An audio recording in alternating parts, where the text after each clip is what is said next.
अभी ये जो कंट्रोवर्सी चल रही है इंडियाज गॉट टैलेंट के ऊपर, इसमें मेरा क्या व्यूज़ है इसके ऊपर तो मैं अलग से एक वीडियो ज़रूर बनाऊंगा, लेकिन आज मैं कुछ एस्ट्रोलॉजी रीजन से समय रैना का समझाना चाहूँगा। लेकिन देखिए दोस्तों, एक बात समझना होगा कि जब भी हम एस्ट्रोलॉजी या कुंडली की बात करते तो हमारे पास 3 चीज़ें एक्यूरेट होनी चाहिए: date of birth, time of birth और प्लेस ऑफ बर्थ। तो डेट और प्लेस सबको याद होता है, प्रॉब्लम होता है टाइम ऑफ बर्थ में।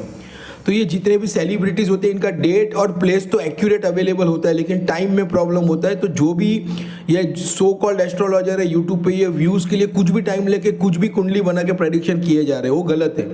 क्योंकि हर 1.5 या 2 घंटे में कुंडली चेंज हो जाती है। तो जब तक आपके पास एक्यूरेट टाइम नहीं है, आपके पास एक्यूरेट कुंडली ही नहीं है, और जब तक आपके पास एक्यूरेट प्रॉपर कुंडली नहीं है, तो आप किस बेसिस पे प्रेडिक्शन कर रहे हो। तो वैसे ही समय रैना का टाइम ऑफ बर्थ हमको नहीं पता है, लेकिन डेट और प्लेस पता है। तो उस हिसाब से जो भी इंफॉर्मेशन अवेलेबल है उस हिसाब से हम समझने की कोशिश करेंगे।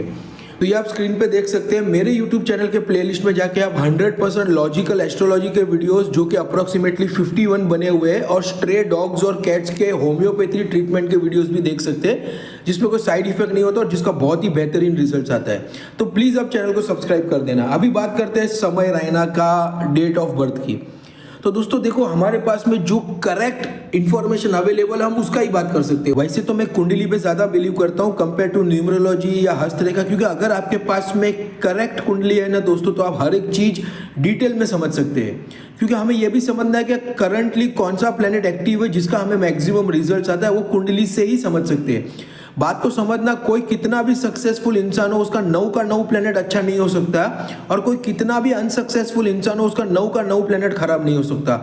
Currently which planet is active, वो कौन से हाउस में है, कौन से नक्षत्र में, कितने डिग्रीज पे, कौन से ग्रहों की उस पर दृष्टि पड़ रही है, वो प्लेनेट कौन से ग्रहों पे दृष्टि डाल रहा है, कौन से हाउस पे दृष्टि डाल रहा है, ये सब हमें कुंडली से ही पता चलता है, जिससे हम हर एक चीज़ों को अच्छे से समझ सकते हैं। लेकिन यहाँ पे ये केस में हमारे पास में ओरिजिनल बर्थ चार्ट कुंडली अवेलेबल नहीं है, तो यहाँ पे हमें न्यूमरोलॉजी का सहारा लेना पड़ेगा। लेकिन दोस्तों, मैं न्यूमरोलॉजी को बहुत ज़्यादा बिलीव नहीं करता हूँ, क्योंकि न्यूमरोलॉजी में जो ज़्यादातर बातें होती है वो ब्रॉड लेवल पे होती है। किसी ने प्रेडिक्ट कर दिया कि जिसका भी नंबर 9 है उसका आने वाला हफ्ता ऐसा होगा, तो सब 9 नंबर वालों का सेम नहीं हो सकता। ये वैसा ही बात होगा कि राशिफल, कि कुंभ राशि वालों का आने वाला हफ्ता ऐसा, तो सब कुंभ राशि वालों के लिए वो लागू नहीं होता है। तो हमें अगर करेक्ट प्रेडिक्शन चाहिए तो हमारे पास में एक्यूरेट कुंडली होना चाहिए।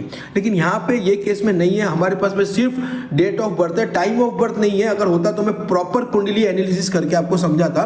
तो यहाँ पे हमें न्यूमरोलॉजी का ही सहारा लेना पड़ेगा। तो अभी आप स्क्रीन पे देख सकते हैं समय रैना का डेट ऑफ बर्थ, और समय रैना का जो डेट ऑफ बर्थ है वो 26 अक्टूबर 1997 है। बात को समझने की कोशिश करना, 26 अक्टूबर 1997। अभी अगर आपको न्यूमरोलॉजी में थोड़ा भी इंटरेस्ट है या समझ है, तो आप समझ सकते हैं कि इसमें 2 चीज़ें बहुत इंपॉर्टेंट होती है, एक तो मूलांक और एक भाग्यांक। तो दोस्तों, यहाँ पे समय रैना का जो मूलांक है वो 8 नंबर निकल के आ रहा है। कैसे समझ में आता है? समय रैना का जो जन्म तारीख है उसको हमें ऐड करना है। आप स्क्रीन पे देख सकते हैं 26, 2 + 6 = 8। तो समय रैना का जो मूलांक आया वो 8 आया है। सिर्फ जन्म तारीख को ऐड करना है, और भाग्यांक के लिए पूरा हमें डेट ऑफ बर्थ को ऐड करना है। पूरा डेट ऑफ बर्थ को जब हम ऐड करेंगे तो भाग्यांक आएगा। ये भी आप स्क्रीन पे देख सकते हैं, 2 + 6 + 1 + 0 + 1 + 9 + 9 + 7 = 35। तो 3 और 5 को भी अगर हम ऐड करेंगे तो 8 आया। तो भाग्यांक भी 8 आ रहा है और मूलांक भी 8 आ रहा है। समझ में आ रहा है कि नहीं आपको? तो यहाँ पे दोनों सेम आया, भाग्यांक भी सेम और मूलांक भी सेम। लेकिन दोस्तों, अभी कौन सा साल चल रहा है? अभी चल रहा है 2025, 2025। तो यहाँ पे बात को समझना, ये जो साल है ना, ये मंगल का साल है, और इसके ऊपर मैंने अलग से एक वीडियो बनाया जिसका लिंक मैं डिस्क्रिप्शन में दे रहा हूँ, ज़रूर देखना। तो अभी चल रहा है मंगल का साल, और इसके पहले 2024 ये शनि का साल था, क्योंकि उसका टोटल होता था 8। तो आप देखिए, समय रैना को जो मैक्सिमम सक्सेस मिला है वो 2024 मतलब 2024 के साल में मिला है, जिसका टोटल 8 नंबर निकल के आ रहा है। आप खुद समझना, बहुत ही बेसिक कॉमन सेंस है। 2 + 0 + 2 + 4 8 हुआ। तो मैक्सिमम सक्सेस जो समय रैना को मिला है 2024 में मिला है। लेकिन जैसे ही 2024 का साल खत्म हो गया और 2025 लग गया, तो यहाँ पे अभी मंगल का साल शुरू हो गया और मंगल और शनि आपस में बहुत बड़े शत्रु है। तो यहाँ पे ये एक पॉइंट हम बता सकते हैं कि यहाँ से इसका सक्सेस में कमी आना शुरू हो गई। और इसमें एक और बहुत इंपॉर्टेंट बात मैं बताना चाहूंगा, समय रैना का जो नाम का टोटल है वो भी आता है 2। ये आप स्क्रीन पे देख सकते हैं, ये न्यूमरोलॉजी कैलकुलेटर से मैंने निकाला है। समय रैना लिखा तो वहां पे टोटल आ गया 2। और 2 और 8 का कॉम्बिनेशन बहुत ही खराब होता है, क्योंकि 2 नंबर होता है चंद्र का और 8 नंबर होता है शनि का। तो शनि और चंद्र जब भी साथ में बैठे हो या आमने सामने हो तो विष दोष का निर्माण होता है। ये बहुत ही डेंजर दोष है। तो शनि का जो सबसे बड़ा शत्रु है, एक तो है चंद्र और एक तो है मंगल।